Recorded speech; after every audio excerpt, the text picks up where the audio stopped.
पुणे में एक लाश बरामद हुई थी। आपको बता दें कि लाश जो है सड़ी गली अवस्था में मिली थी। वहां पर जब कुछ राहगीर वहां से जा रहे थे तभी उनकी नजर पड़ती है। वो फौरन पुलिस को सूचना देते हैं। पुलिस मौका वारदात पर पहुंचती है तो देखती है कि वहां पर एक शख्स जो है औंधे मुंह पड़ा हुआ था।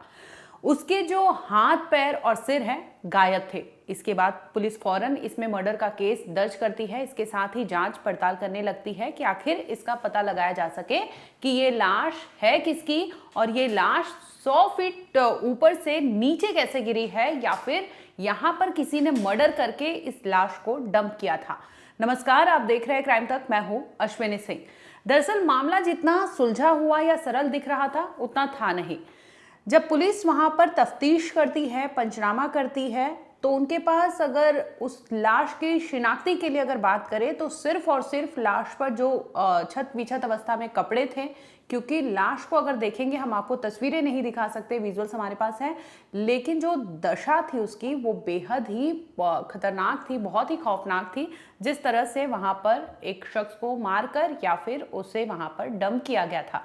बता दें कि जो लाश थी उसके जो बॉडी पार्ट्स होते हैं, यानी एक पैर वहां से गायब था। अगर हाथ की बात करें तो एक हाथ की कलाइयां ही काटी गई थी, एक शोल्डर से हाथ पूरी तरह से गायब था। और सिर की बात करें तो उस लाश में सिर था ही नहीं, जिसकी वजह से पुलिस को तफ्तीश करने में, जांच करने में इतनी मशक्कत होती है कि वो पता नहीं कर पाते कि आखिर ये है किसकी बॉडी, और जिसकी वजह से वो ब्लाइंड मर्डर केस दर्ज करते हैं।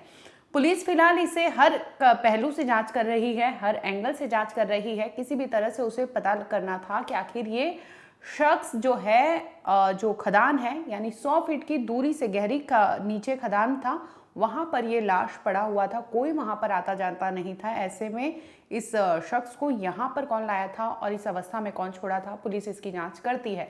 इसी दरमियान पुलिस तमाम पुलिस स्टेशन है वहां पर भेजती है ये फोटो लाश की, ताकि किसी तरह से कोई शिनाख्ती हो पाए।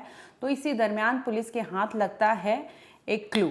दीघी पुलिस स्टेशन में मामला दर्ज होता है, जहां पर आपको बता दें कि 31 मार्च को एक महिला अपने पति की गुमशुदगी की रिपोर्ट दर्ज कराई थी। उसका कहना था कि 29 मार्च को उसका पति जो है, क्योंकि वो जेसीबी ड्राइवर था, वो अर्थ मूविंग, जहां पे उसकी लाश बरामद हुई है, वो अर्थ मूविंग मशीन ऑपरेटर के यहाँ काम करता था और उसी के इर्द गिर्द उसकी लाश बरामद हुई है। अब पुलिस उस महिला को पुलिस थाने बुलाती है, जिसमें बताती है कि इस तरह से यहाँ पर एक लाश बरामद हुई है, आप देख लीजिए क्या ये लाश आपके पति की है। इस पर वो महिला वहाँ पर पहुँचती है। जब देखती है तो कपड़ों से, और क्योंकि डेड बॉडी पर सिर नहीं थे और कई अंग थे जो अस्त व्यस्त थे, जिसकी वजह से लाश की जो हालात थी बहुत बेहद खराब थी। लेकिन महिला देखती है और वो फौरन पहचान करती है अपने पति यानी सिद्धाराम धाले, जिसकी उम्र 45 साल है। महिला फौरन पहचान जाती है क्योंकि कपड़े थे और जो मोबाइल वहां से बरामद किया गया था मौका वारदात से, उसे पुलिस दिखाती है। फौरन महिला पहचान जाती है कि ये वही पति है जिसकी गुमशुदगी की रिपोर्ट उसने 31 मार्च को पुलिस में दर्ज कराई थी। अब पुलिस के पास ये क्लू मिल जाता है कि आखिर अनजान जो लाश थी उसको एक पहचान मिल जाती है, जिसमें सामने आता है कि ये 45 साल के सिद्धाराम धाले की लाश है, जो पुणे के भोसरी इलाके से मिली थी। बता दें कि यहाँ पर मोशी खदान में ये शव पाया गया था, जिसकी वजह से पुलिस ने फौरन मामला दर्ज किया था और इसे लेकर हर एंगल से पुलिस शिनाख्ती कर रही थी, जांच कर रही थी, क्योंकि सिर जो था दोनों कटा हुआ था।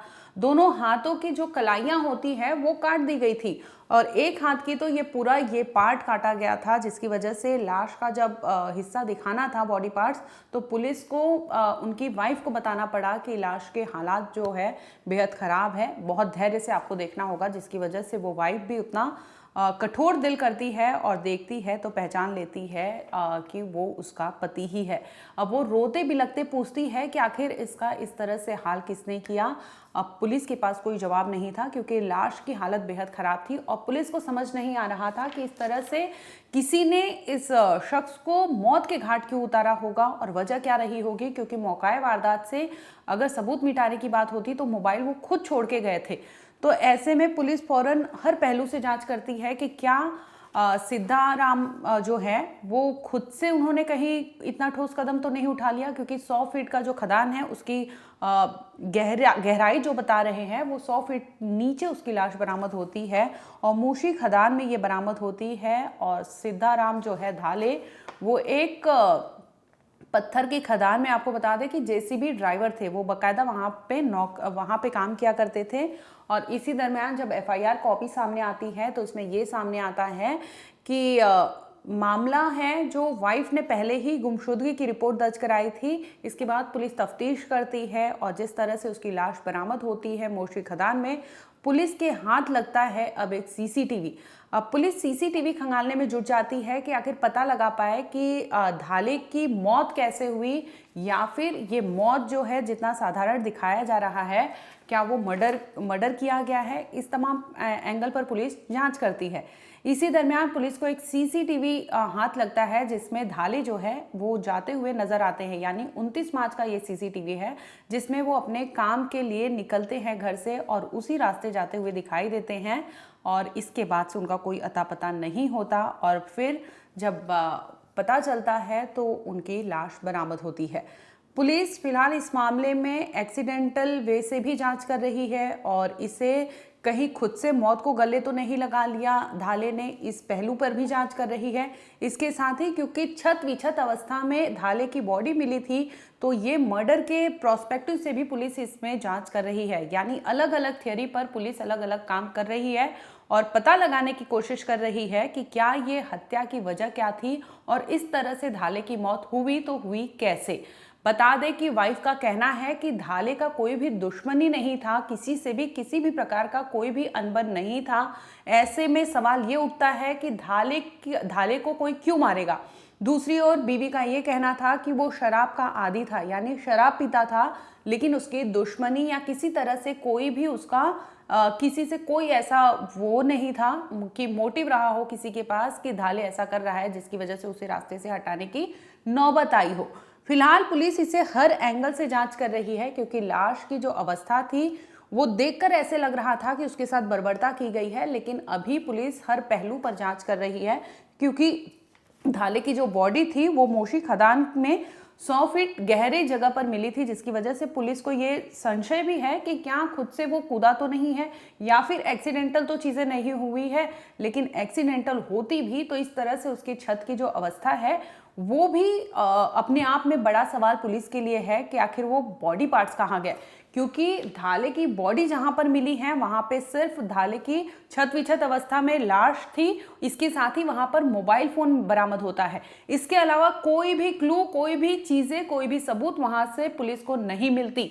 सवाल ये उठता है कि अगर उसके बॉडी पार्ट्स जैसे सिर कटा हुआ था, हाथ कटे हुए थे, पैर कटा हुआ था, तो ये बॉडी पार्ट्स भी आपको वहां मिलने चाहिए थे, लेकिन वो बरामद नहीं होते, जिसकी वजह से पुलिस को ड्रोन का सहायता लेना पड़ता है। ड्रोन कैमरे से वहां पर मोशी खदान में पुलिस पूरा चेक करती है कि किसी भी तरह से जो आधी बॉडी मिली है, यानी जो विक्टिम है धाले, उनकी जो छत विछत अवस्था में बॉडी मिली है और जो बॉडी पार्ट्स नहीं मिल रहे हैं उसकी रिकवरी के लिए पुलिस पूरी टीम बिछा दी है और तहकीकात कर रही है और उन्हें इकट्ठा करने की कोशिश कर रही है कि किसी भी तरह से धाले की बॉडी पार्ट जो मिसिंग है उसे जमा किया जाए और उसका पोस्टमार्टम किया जाए, ताकि पता चल सके कि आखिर ये धाले की मौत की कहानी क्या है, इसकी मर्डर के पीछे मिस्ट्री क्या है और अगर किसी ने मारा है तो इसके पीछे मोटिव क्या है।